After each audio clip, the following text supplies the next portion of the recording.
Kita lagi bepergian ke masa lalu sekarang. Dulu ini sulit. Kita terbang melintasi abad pertengahan, peradaban manusia yang pertama, nenek moyang purba dari manusia pertama, dinosaurus, hewan darat pertama, makhluk laut purba, dan seterusnya menuju ke awal semua masa. Dan itu dia, nebula ini adalah tata surya kita. Saat ini baru berupa awan debu warna-warni yang tersusun atas hidrogen dan helium yang berputar-putar. Awan ini sudah mulai menyusut dan makin padat. Ada teori bahwa telah terjadi sejumlah ledakan supernova di dekat nebula kita. Gelombang kejutnya menekan nebula dari berbagai sisi, sampai pusat awan itu jadi terlalu berat. Bobot luar biasa besar menekannya, dan reaksi berantai nuklir terbentuk di bagian tengah awan ini. Ini bikin awan memanas dan bercahaya. Dengan segera, awan berubah bentuk jadi sebuah bola padat dan begitulah terbentuknya matahari kita. Ini terjadi sekitar 4,5 miliar tahun lalu. Planet kita belum ada. Adanya cuma sebuah cakram debu dan puing-puing ruang angkasa yang mengorbit matahari muda itu. Puing-puing ini berangsur-angsur bergabung dan jadi makin berat. Yuk, kita lihat bagian pusat dari tumpukan asteroid ini. Bobot total puing-puing itu menekan area tengah begitu kuat hingga sebuah inti logam terbentuk di sana. Tekanan yang sangat besar bikin inti memanas dan suhu di pusat bumi muda hampir mencapai 6.000 derajat Celcius. Dan di sekeliling inti yang padat terdapat cairan. Inti yang padat ini membentuk medan magnet planet kita. Sekarang, saat radiasi dari matahari dan angin matahari mencapai bumi, ia menabrak perisai, yakni medan magnet kita. Sejauh ini, planet kita menyala dan bentuknya mirip bola lava. Tapi bumi mulai jadi dingin dan membentuk kerak yang padat. Pada saat ini, sebuah protoplanet lain muncul di ufuk. Tampilannya mirip asteroid seukuran Mars. Dan kepingan puing besar ini terbang ke arah kita. Objek ini menabrak bumi muda pada sudut tertentu hingga mengoyak sebagian bumi. Puing itu sendiri pecah jadi beberapa keping dan berhenti di dalam orbit kita. Setelah sekian lama, semua puing ini bersatu membentuk bulan. Akibat tabrakan ini, bumi mulai berputar terlalu cepat. Sehari sekarang berlangsung selama 5 jam, bukan 24 jam kayak biasanya. Tapi bulan cukup berat buat memperlambat rotasi planet kita dengan gravitasinya. Sekarang, tampang bumi nggak kayak tempat yang ramah huni. Gaya gravitasi bulan menembus jauh ke dalam bumi dan memicu lebih banyak aktivitas vulkanik. Meteorit juga terus-menerus jatuh di sini, menyebabkan ledakan yang sering terjadi di permukaan bumi. Gas yang keluar dari gunung-gunung berapi membentuk atmosfer kita. Es yang dibawa oleh meteorit ke planet kita menguap. Uapnya naik dan berubah menjadi hujan. Air hujan ini jatuh ke permukaan bumi, mendinginkan lava panas dan membentuk danau-danau serta sungai-sungai pertama. Selama beberapa ratus juta tahun ke depan, bumi mirip permukaan Venus. Bumi masih berupa tempat tanpa kehidupan dengan banyak gunung berapi, hujan asam, dan tidak ada oksigen untuk bernapas. Matahari belum seterang sekarang, ditambah sinar matahari hampir nggak bisa menembus bertonton abu vulkanik di atmosfer. Tapi sekitar 3,7 miliar tahun lalu, kehidupan pertama muncul di sini dalam bentuk organisme bersel satu yang nggak butuh oksigen. Organisme ini muncul di bagian-bagian laut yang dangkal dan hangat di dekat pesisir. Bakteri ini berkuasa di bumi hampir selama 2 miliar tahun selama era Archean. Organisme ini meninggalkan stromatolit. Ini adalah pilar-pilar batu di dasar perairan hangat. Pilar-pilar ini adalah produk organisme dan bakteri sederhana. Bakteri ini berevolusi sampai mampu berfotosintesis. Bakteri mulai menghasilkan oksigen dengan menyerap energi sinar matahari.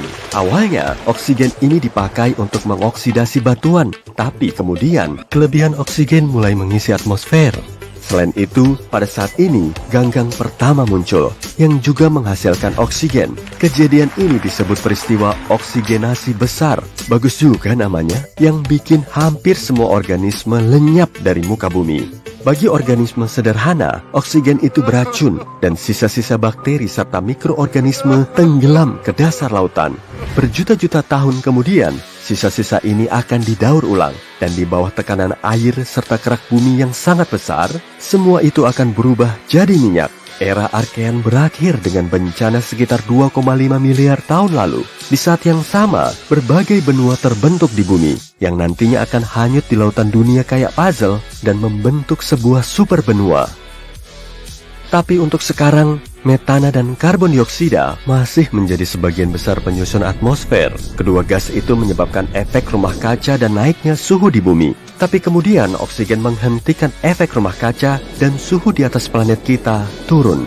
Dimulailah zaman es yang disebut glasiasi Huron dan berlangsung dari 2,4 sampai 2,1 miliar tahun lalu. Ilmuwan berspekulasi bahwa planet kita hampir seluruhnya tertutup es pada saat itu, bahkan di khatulistiwa yang panas. Ini adalah perubahan besar, mengingat 2 miliar tahun lalu, planet kita masih kayak bola lava, tapi sekarang kayak balok es.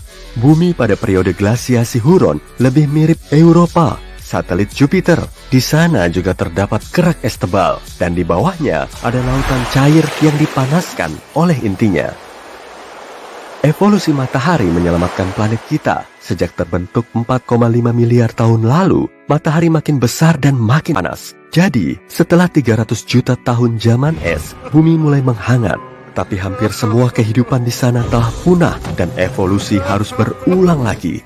Sekitar 1 miliar tahun lalu, semua benua planet kita menyatu dalam satu superbenua hipotesis, yaitu Rodinia, dan seluruh lautan membentuk satu samudera luas, Mirovia. 750 juta tahun lalu, benua itu pecah, dan pecahan-pecahan tanah besar mulai hanyut di atas planet ini. Tumbuh-tumbuhan kompleks dan mikroorganisme multisel muncul pada masa ini. Bukan cuma ganggang, spons, dan fungi yang menghuni laut. Ini adalah Sprigina, sejenis cacing seukuran jari manusia. Kita punya sisa-sisa hewan ini yang umurnya paling tidak sekitar 550 juta tahun. 541 juta tahun lalu, dimulailah Eon Phanerozoikum. Peristiwa utama di masa itu adalah letusan Kambrium. Kehidupan mulai berkembang di bumi, dan sejumlah besar organisme hidup beragam jenis muncul. Moluska dan Echinodermata, seperti bintang laut dan bulu babi, muncul. Organisme hidup berevolusi menjadi bukan cuma punya rangka dalam, tapi juga rangka luar, kayak trilobita. Sebagian makhluk ini bisa mencapai panjang 1 meter. Tempurung pelindungnya mengindikasikan bahwa ada predator di lautan. Rantai makanan mulai terbentuk pada masa itu. Di saat yang sama, benua-benua yang hanyut itu menyatu lagi. Bentuk superbenua yang ini beda dan diberi nama Pannotia. Kemudian, benua-benua ini akan hanyut lagi dan mulai saling bertabrakan. Ini menyebabkan terbentuknya rangkaian pegunungan. Lalu, benua-benua itu menyatu lagi untuk terakhir kali dan membentuk superbenua raksasa, Pangea, sekitar 335 juta tahun lalu. Di sini, kita mulai bisa ngelihat garis luar berbagai benua modern kayak Afrika, Amerika Utara dan Selatan, Australia, dan Eurasia. Salah satu makhluk laut terbesar sepanjang sejarah, Dunkleosteus, muncul. Sebagiannya bisa sepanjang bus sekolah dan seberat mobil SUV besar. Daratan beriklim hangat dan lembab. Ini mendorong paku-pakuan dan tumbuhan lain tumbuh lebih pesat. Sebagian di antaranya bisa setinggi bangunan 3 lantai. Dan untuk pertama kalinya dalam sejarah bumi, beberapa hewan ninggalin laut serta berpindah ke darat, kayak Elgriner Peton dan Ichthyostega. Tapi awalnya, hewan-hewan itu cuma hidup di pesisir, sebab kulitnya belum beradaptasi terhadap sinar matahari yang konstan. Di samping itu, mereka juga mengalami masalah pernapasan.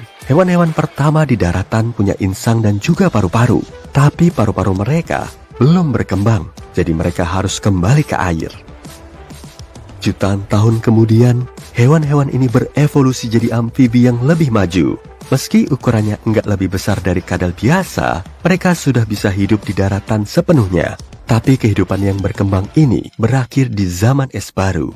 Gletser-gletser dari kutub pelan-pelan merembet ke khatulistiwa. Hewan-hewan belum siap menghadapi ini, dan kebanyakan nggak selamat dalam kepunahan ini. Tapi 290 juta tahun lalu, evolusi mengambil alih, dan lebih banyak hewan darat yang sudah berevolusi mulai muncul. Berangsur-angsur, ukurannya bertambah besar, jumlahnya bertambah banyak, dan melahirkan berbagai spesies baru, kayak Scutosaurus dan Gorgonopses.